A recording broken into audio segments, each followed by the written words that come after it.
Efemérides, viernes 10 de enero y 1544. Hoy llega el virrey Blasco Núñez de Vela, enviado por Carlos V, con la misión de cortar los abusos de los conquistadores hacia los pueblos indígenas nacionales. Bueno, para que vean que esto provocó un cisma, una especie de cataclismo en nuestro país, porque la verdad es que no se olviden que muy poco tiempo antes había habido un concilio de la iglesia tratando de definir qué eran los habitantes del continente americano, porque ellos decían, no son humanos. Dice, bueno, son humanos, pero no tienen rabo, fue lo que dijeron. Pero son como niños, es decir, son seres humanos que no tienen alma. Así definían a los habitantes autóctonos del continente en esos entonces. Vamos a 1863, porque hoy, miren, así era. Pone en funcionamiento el metro de Londres, el primero. Imagínense, hace ya casi 160 años funcionando, ellos le llaman el top. Pues los americanos le llaman el metro. Y ahí está, era sin cabina, es decir, era una especie de tren literalmente metido debajo de la tierra. Y ahí lo ven, así andaba la gente en el metro londinense.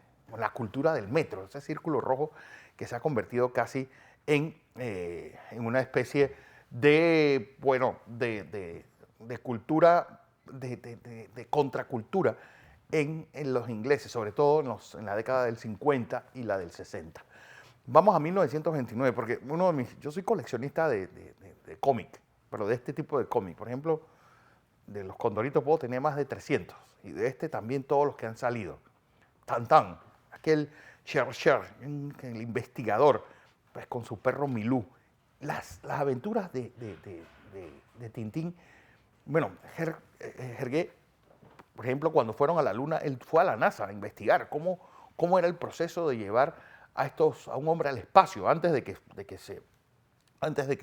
se llevara al hombre a la Luna. Y así lo fue explicando. Y él un poco pues iba conociendo, iba presentándose cómo eran los países, porque la verdad es que muy pocas personas antes, en los tiempos del internet, las cosas tenían que explicártelas muy fácil, ¿sabes? Obviamente los procesos lúdicos eran mucho más complicados. Tú estudiabas a través de enciclopedias y a través de cómics como este, que trataba de enseñarte cómo eran los distintos países. A Tantán se le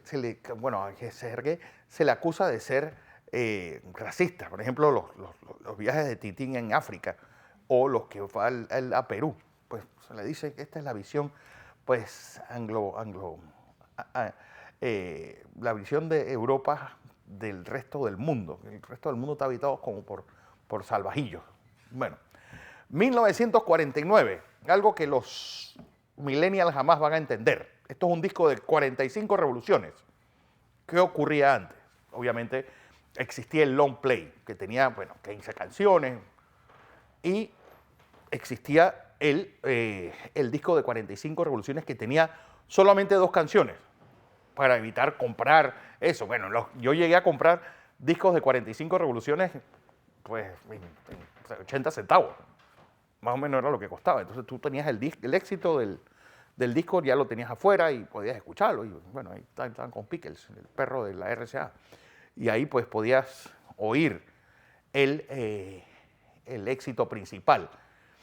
Pues después vino el CD y ahora, los podcasts y todas estas plataformas que ya la música, la verdad es que dejó de tener ese scratch que le daba tal realismo a la música que algunos todavía le echamos de menos.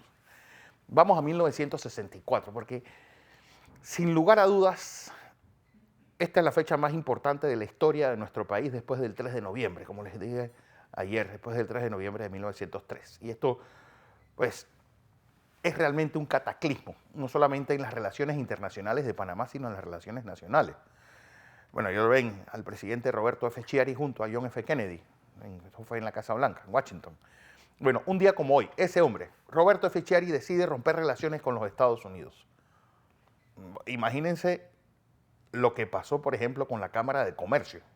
Y hay una conversación donde el presidente Chiari, si alguien tiene que perder de romper relaciones con Estados Unidos soy yo. Soy el principal exportador de azúcar.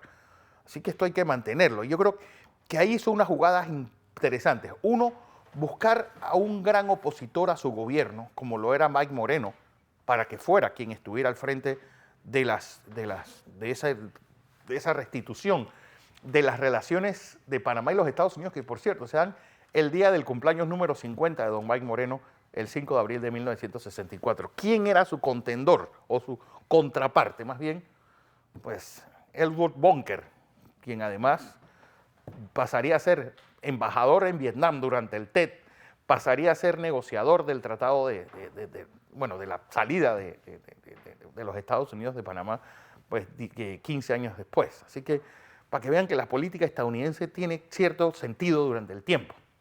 Y ahí lo ven. Un día como hoy, dijo el señor Chiari, pues hasta aquí llegamos. Yo creo que era una ofensa que no estaba proporcionada a lo que Panamá estaba pidiendo. Y esto marca un hito también en las relaciones entre los dos países, porque de ahí en adelante pues ya no pasaríamos de la teoría revisionista a la teoría abolicionista del Tratado de 1903. 1978, hablando de cataclismos políticos, un día como hoy, se da en Nicaragua el que sería el principio del fin de Anastasio Somoza, el asesinato de Pedro Joaquín Chamorro, director del diario La Prensa y un símbolo del periodismo valiente en América Central y en el mundo. Ahí lo ven, esposo de Violeta Barrios de Chamorro, y ahí sus hijos también, pues Carlos, Cristiana, que son los que yo más me relaciono, bueno, ahí están todavía. 2013, pues Hugo Chávez, reelecto en octubre, no puede tomar posesión como presidente de Venezuela. Y no les quedó otra, bueno, que este pasó al patio siguiente, en marzo, y dos, convocar a elecciones para que llegara nada menos y nada más que el eminente señor Nicolás Maduro Moros.